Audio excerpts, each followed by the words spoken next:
2016년 2월 9일 독일 바이에른주의 한 기차역, 한 대의 기차가 사람들을 태우고 출발합니다. 이 기차는 홀츠키렌역에서 출발해서 로젬하인역으로 가는 열차였는데요. 어느덧 중간역인 베드 에이블링역을 지나 단일철로로 진입한 기차는 점차 속력을 올려 빠르게 목적지로 달려갑니다. 단일철로라는 것은 말 그대로 철로가 하나뿐이라서 한 번에 한 대의 기차만 지나갈 수 있는 1차선 구간을 뜻하는데요. 그런데 그때 기차 한 대가 마주보고 달려옵니다.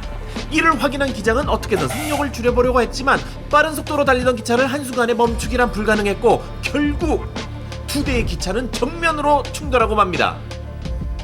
각각 시속 78km와 51km로 달려와 충돌한 기차는 형체를 알아볼 수 없을 정도로 심하게 부서졌는데요. 특히 기차 맨 앞에 위치한 기관석은 납작하게 찌그러져 흔적도 찾아볼 수 없을 지경이었고 충격을 고스란히 받은 첫 번째와 두 번째 열차칸은 아예 전복이 되어서 탈선한 모습이었습니다.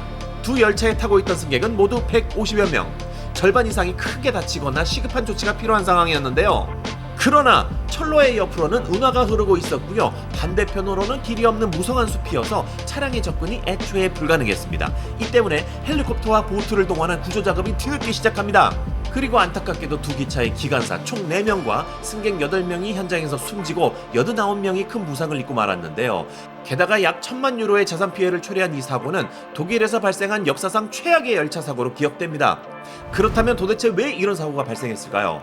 당국은 먼저 열차의 고장이나 기관사의 운전 부주의에 초점을 두고 조사를 하죠. 하지만 기차에선 어떠한 결함도 발견되지 않았고요. 기관사가 잘못 운전한 정황도 포착되지 않았습니다. 그러자 이번에는 신호 시스템 오류의 가능성을 두고 조사를 진행하는데요. 특히 사고가 난 이곳이 1차선 철로였기 때문이죠. 신호는 목숨과 직결되어 있다고 해도 과언이 아닌데요. 두 열차 모두 가도 좋다는 신호를 받고 진입했다가 사고가 발생한 것이었습니다. 하지만 시스템적인 결함은 어디서도 찾아볼 수 없었는데요. 결국 신호제어 담당자의 잘못된 판단으로 인해서 사고가 발생했다는 사실이 밝혀집니다. 신호제어 담당자는 역 인근에서 기차의 움직임을 파악하고 원활하게 이동할 수 있도록 신호를 내리는 역할을 하는데요. 그는 사고 발생 12년 전인 2004년부터 해당 구간의 경로를 담당해온 사람으로 누구보다 그곳의 사정을 잘 알고 있었습니다. 그런데 왜 그날 그런 사고를 이야기한 걸까요? 사고가 발생한 그때 그는 다른 것에 몰두하고 있었는데요. 어처구니 없게도 그것은 바로 핸드폰 게임이었습니다. 사고 당일 오전 5시 11분부터 1시간 반 동안 게임을 지속하다가 6시 45분에야 게임을 끈 것으로 확인됐는데요. 그러니까 결국 게임에 몰두했던 6시 42분에 기차 신호를 조작했고요. 그로부터 5분 뒤 두 기차가 충돌한 것이었습니다. 결국 게임에 집중한 채 신호를 잘못 조작해 많은 사람이 죽고 다친 것이었는데요. 황당하게도 그는 게임은 했지만 집중해서 하지는 않았다 라는 말을 남기기까지 합니다. 게다가 열차가 충돌하기 전 충돌을 막을 기회는 충분히 있었습니다.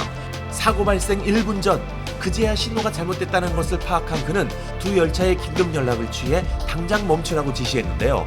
하지만 기차의 기관사들은 이 무전을 듣지 못합니다. 그리고 아무것도 모르고 달리던 기차가 커브길을 돌아 나가는 순간 자신을 향해 달려오는 기차를 미처 피하지 못해 중단한 것이었는데요. 그렇다면 왜 기관사에게 무전이 닿지 않았냐고요?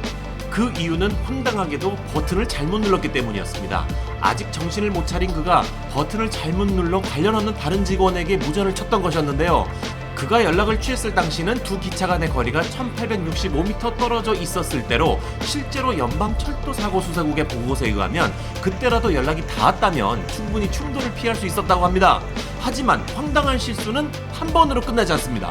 두 기차가 충돌한 후에도 담당자는 다시 한번 기관사에게 무전을 보냈지만 어이없게도 다른 사람에게 무전을 보내는 같은 실수를 반복했다고 합니다. 그렇게 결국 모두를 살릴 수 있는 마지막 기회마저도 날려버린 것이었는데요. 심지어 그는 업무 중 개인 휴대전화 사용 금지라는 조항을 어기고 근무 시간의 70%를 게임하는 데 썼다고 하는데요.